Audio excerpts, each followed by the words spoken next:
আমন্ত্রণ ইসলামী bank PLC world news টুডেতে। সাথে আছি মাসুম রাব্বি। শুরুতেই আজকের শিরোনাম। 4 দিনের সফরে ঢাকা পৌঁছেছেন জাতিসংঘ মহাসচিব অ্যান্তোনিও গুতেরেস। বিকেলে হযরত শাহজালাল আন্তর্জাতিক বিমানবন্দরে তাকে স্বাগত জানান পররাষ্ট্র উপদেষ্টা তৌহিদ হোসেন। সফরসূচিতে আগামীকাল প্রথমে পররাষ্ট্র উপদেষ্টার সাথে বৈঠক করবেন জাতিসংঘ মহাসচিব। এরপর প্রধান উপদেষ্টা ডক্টর মোহাম্মদ ইউনূসের সাথে সাক্ষাৎ শেষে কক্সবাজারের উদ্দেশ্যে রওনা হবেন তিনি। সেখানে পৌঁছে রোহিঙ্গা ক্যাম্প পরিদর্শন করবেন। রোহিঙ্গাদের সাথে ইফতার ও অন্যান্য আনুষ্ঠানিকতা শেষে কালই ঢাকা ফেরার কথা রয়েছে তার। আগামী রোববার ফিরে যাবেন অ্যান্তোনিও গুতেরেস।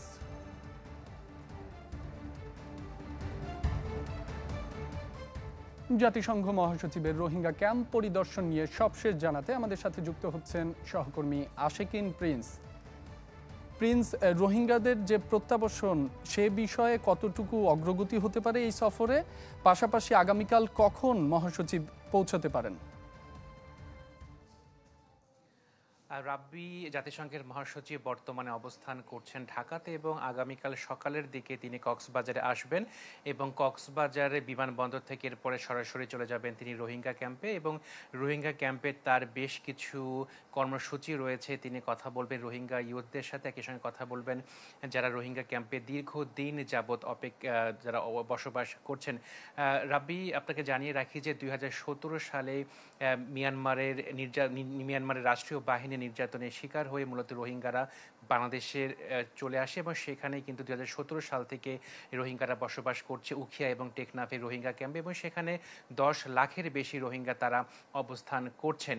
একটি বিষয় যে তাদেরকে ফেরত পাঠানোর বিষয়ে কিন্তু শুরু থেকেই আলোচনা ছিল, আন্তর্জাতিকভাবে সেটি কিন্তু চেষ্টা করা হয়েছে, তবে আমরা দেখেছি যে প্রতিবারে কিন্তু সেই উদ্যোগটি ভেস্তে গেছে।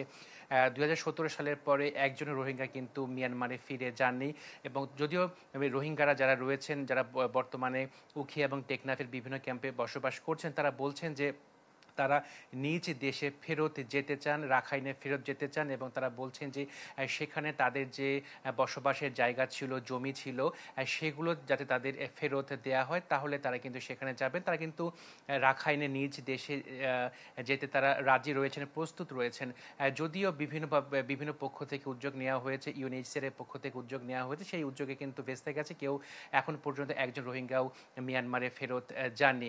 একটি বিষয় যে বারবার কিন্তু আন্তর্জাতিক পর্যায়ে থেকে বলা হচ্ছে যে রাখাইনে এখন যে পরিস্থিতি, এখন সেই পরিস্থিতির মধ্যে কোনো রোহিঙ্গাকে সেখানে ফেরত পাঠানো সম্ভব হবে না, কারণ সেখানে কিন্তু মিয়ানমারের সশস্ত্র বাহিনীর সাথে সেখানে যে বিদ্রোহী বিভিন্ন গোষ্ঠী রয়েছে তাদের মধ্যে কিন্তু সংঘাত সংঘর্ষ চলছে। ফলে রাখাইনে বসবাস করার মতো কোনো পরিস্থিতি এখন নেই বলে কিন্তু বিভিন্ন গণমাধ্যম বা বিভিন্ন আন্তর্জাতিক সংস্থার পক্ষ থেকে দাবি করা হচ্ছে এবং বলা হচ্ছে।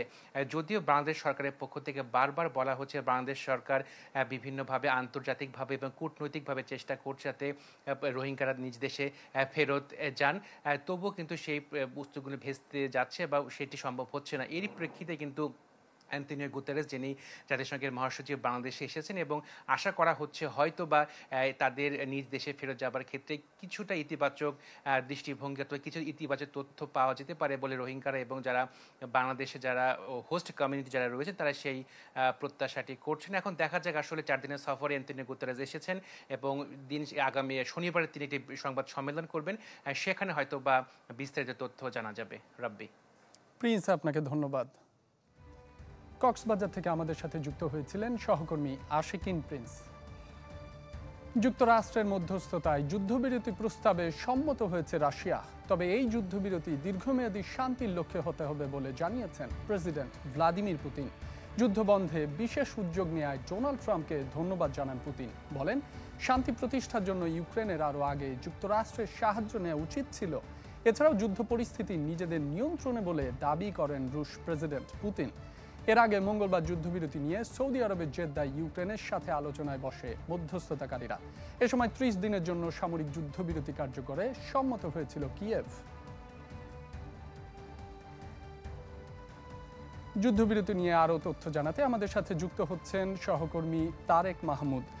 তারেক, ইতিমধ্যেই রুশ প্রেসিডেন্ট বলেছেন যে এই যে যুদ্ধবিরতি সেটি দীর্ঘমেয়াদী শান্তির জন্য হতে হবে।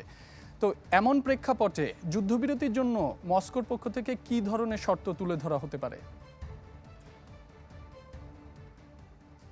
জি, ধন্যবাদ।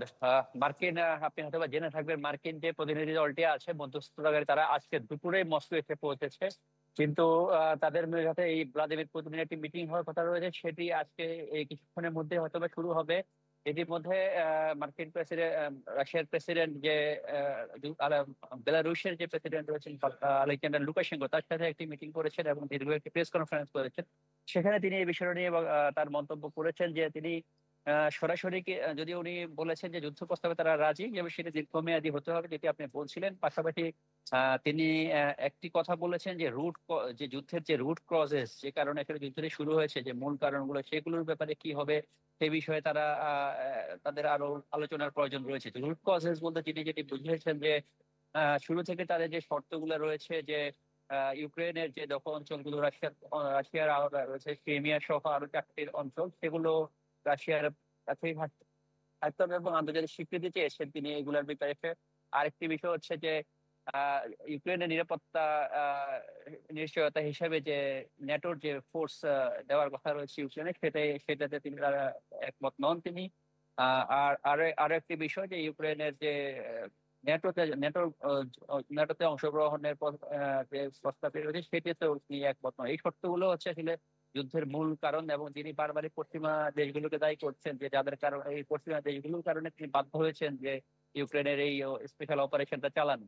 তো এই শর্তগুলো তাদের রাশিয়ার পক্ষ থেকে রয়েছে।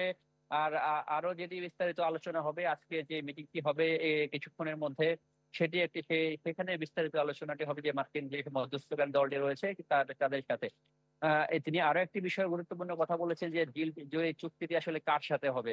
যদিও তিনি সরাসরি কিছু বলেন না, তিনি বলছিলেন যে যে যুদ্ধবিরতিটা এখন স্বাক্ষর হবে সেটি কার সাথে হবে, যেটা দিয়ে তিনি বোঝাতে চেয়েছেন যে যে ইউক্রেনের যে প্রেসিডেন্ট রয়েছেন ভ্লাদিমির জেলেনস্কি, তার কিন্তু প্রেসিডেন্টশিপের মেয়াদ শেষ হয়ে গেছে 2000 আরো আগেই, যেটি তিনি বারবারই যেটা বলছেন যে তিনি এখন আর বৈধ প্রেসিডেন্ট নন ইউক্রেনের।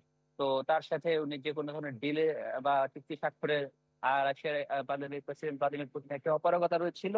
আর সেটি তিনি বলেছেন যে এই সময় যদি যুদ্ধ ডিলটি আসলে কার সাথে চুক্তিটি স্বাক্ষর হবে, এই চুক্তিটি যদি ভায়োলেট হয় কোনো পক্ষ থেকে, সেটি দায় কে নিবে, এই বিষয়গুলো আরো বিস্তারিত আলোচনার জন্য আলোচনা উনি করতে চেয়েছেন, যেটি হয়তোবা আজকে যে মিটিংটি কিছুক্ষণের মধ্যে শুরু হবে মার্কিন মধ্যস্থকারী দলের সাথে, সেখানে সেই বিষয়গুলো আলোচনা হবে এবং তারপরে হয়তোবা আমরা একটা পরবর্তী আপডেট আমরা পেতে পারি।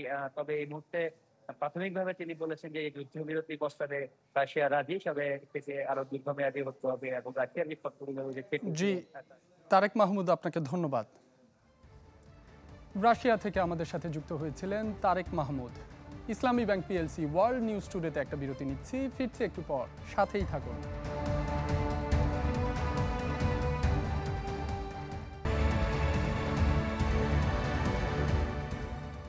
আবারও আমন্ত্রণ ইসলামী bank PLC world news টুডেতে।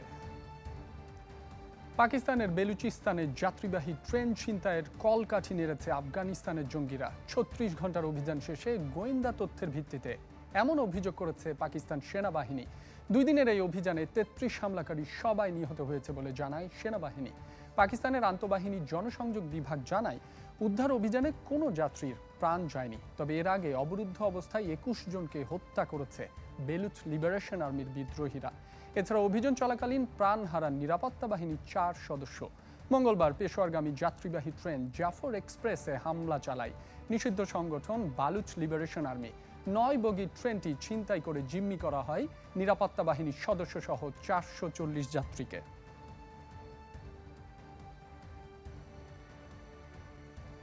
Pakistan থেকে ট্রেন ছিনতাইয়ের সবশেষ জানাতে ইসলামাবাদ থেকে আমাদের সাথে যুক্ত হচ্ছেন স্থানীয় গণমাধ্যম কর্মী নিগার দিল নাহার। নিগার, আফগানিস্তানের জঙ্গিরা চাঞ্চল্যকর এই ট্রেন ছিনতাইয়ের সাথে জড়িত বলে দাবি করা হচ্ছে সেনাবাহিনীর পক্ষ থেকে। কোন তথ্যের ভিত্তিতে এমন দাবি করছেন? আসসালামু আলাইকুম।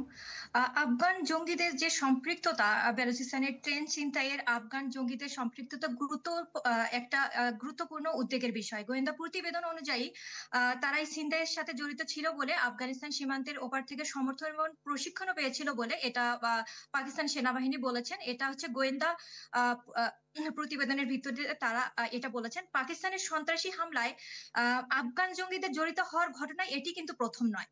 সাম্প্রতিক বছরগুলোতে কিন্তু আফগান ভিত্তিক জঙ্গিরা পাকিস্তানে বিশেষ করে বেলুচিস্তানের প্রদেশে কিন্তু কয়েকবার আরো আক্রমণ করেছে এবং এই প্রমাণের মধ্যে তারা কিন্তু আরো বেশি কিছু প্রমাণ পেয়েছে গোয়েন্দা সংস্থা থেকে। তার মধ্যে রয়েছে তারা যে অস্ত্রগুলো ব্যবহার করেছে সেগুলোর ফরেনসিক রিপোর্টেও কিন্তু তারা দেখতে পেয়েছেন এবং তারপরে তারা হচ্ছে স্যাটেলাইট ফোনের মাধ্যমে কিন্তু আফগানিস্তানে তাদের সহায়তাকারীদের সাথে কিন্তু যোগাযোগে ছিলেন।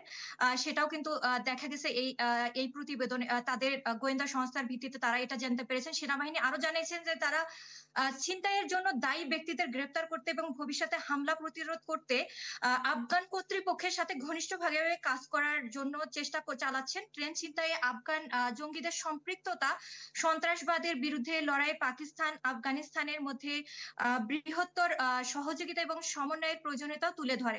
উভয় দেশের গোয়েন্দা তথ্য ভাগাভাগি, নিরাপত্তা অভিযান সমন্বয় এবং সীমান্তের ওপারে জঙ্গিদের চলাচল রোধে একসাথে কাজ করার জন্য কিন্তু দুই দেশের মধ্যে কথাবার্তা চলছে। তো আরো কিন্তু আরো বিভিন্ন ধরনের তথ্য কিন্তু তারা পেয়েছেন গোয়েন্দা সংস্থার ভিত্তিতে। তারা কিন্তু এখনো কিন্তু প্রপারলি এগুলো প্রকাশ করেনি, কিন্তু তারা হয়তোবা অতি দ্রুত আরো কিছু তথ্য প্রকাশ করবে। এখন যা পাওয়া জি গেছে নিগার, আপনার কাছে আরো একটি বিষয় জানতে চাই। এই অপারেশনকে পাকিস্তান প্রশাসন কতটা সফল বলে দাবি করছে? ছিনতাই হওয়া ট্রেনের থেকে জিম্মিদের উদ্ধারের অভিযানটি জটিল এবং চ্যালেঞ্জিং ছিল। কারণ হচ্ছে গিয়ে যেখানে এই হামলাটি হয়েছিল সেই জায়গাটা কিন্তু একটা অনেক নির্জন জায়গা বলতে পারেন, একটা অনেক পুরনো টানেল যেখানে কিন্তু আশেপাশে কিন্তু জনমানবহীন।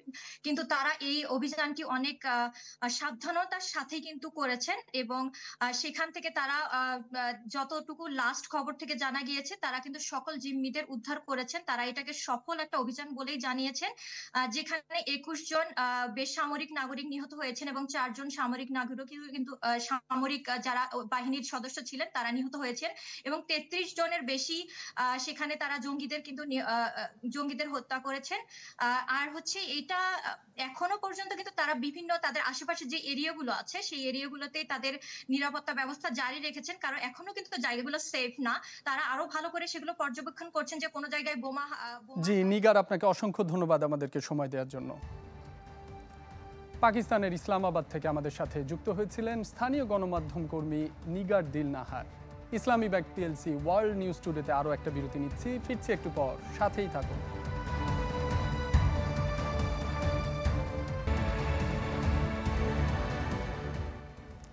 স্বাগত আরও একবার, দেখছেন ইসলামী bank PLC world news today. Baloch liberation army, পাকিস্তানের দুর্ধর্ষ ট্রেন হাইজ্যাকের নেপথ্যে রয়েছে বিচ্ছিন্নতাবাদী এই গোষ্ঠীটি। পাকিস্তান ভূখণ্ড থেকে বেলুচিস্তান প্রদেশকে স্বাধীন করতে চায় তারা, জানিয়ে কেন্দ্রীয় সরকারের সাথে দ্বন্দ্ব সংঘাতের ইতিহাসও পুরনো। সাম্প্রতিক সময়গুলোতে তাদের হামলার পরিমাণ বেড়েছে কয়েক গুণ। তবে সশস্ত্র এই গোষ্ঠীটির বিরুদ্ধে অভিযান পরিচালনায় এখনও প্রাথমিক পর্যায়ে রয়েছে পাকিস্তান সরকার। ঘটনার সূত্রপাত মঙ্গলবার সকালে। পাকিস্তানের নিরাপত্তা বাহিনীর তথ্য অনুযায়ী বেলুচিস্তানের বোলান এলাকার কাছে কোয়েটা থেকে পেশোয়ারগামী জাফর এক্সপ্রেস নামের যাত্রীবাহী ট্রেনের নিয়ন্ত্রণ নেয় সশস্ত্র গোষ্ঠী বেলুচ লিবারেশন আর্মি বা বিএলএ। এলোপাতাড়ি গুলি ছুড়ে জিম্মি করে ট্রেনটির ৪ শতাধিক যাত্রীকে। ২ দিনের রুদ্ধশ্বাস অভিযানের পর বন্দিদশা থেকে মুক্ত করা হয় যাত্রীদের। গোটা বিশ্বকে তাক লাগিয়ে দেয় এই ঘটনার পর প্রশ্ন উঠেছে সশস্ত্র এই গোষ্ঠীটির কার্যক্রম নিয়ে। কারাই বা এই গোষ্ঠীর সদস্য? ২০০০ সালের মধ্যভাগে যাত্রা শুরু করা বিএলএ হলো পাকিস্তানের বেলুচিস্তানের একটি বিচ্ছিন্নতাবাদী গোষ্ঠী। পাকিস্তানের ভূখণ্ড থেকে বেলুচিস্তান প্রদেশকে স্বাধীন করতে চান এই গোষ্ঠীর সদস্যরা। আয়তনে পাকিস্তানের সবচেয়ে বড় প্রদেশ বেলুচিস্তান তামা ও গ্যাস সহ অন্যান্য খনিজ ও প্রাকৃতিক সম্পদে সমৃদ্ধ হওয়া সত্ত্বেও প্রদেশটি উন্নত হতে পারেনি, কারণ দীর্ঘদিন ধরে এখানকার স্থানীয় মানুষ ও কেন্দ্রীয় সরকারের মধ্যে দ্বন্দ্ব চলছে।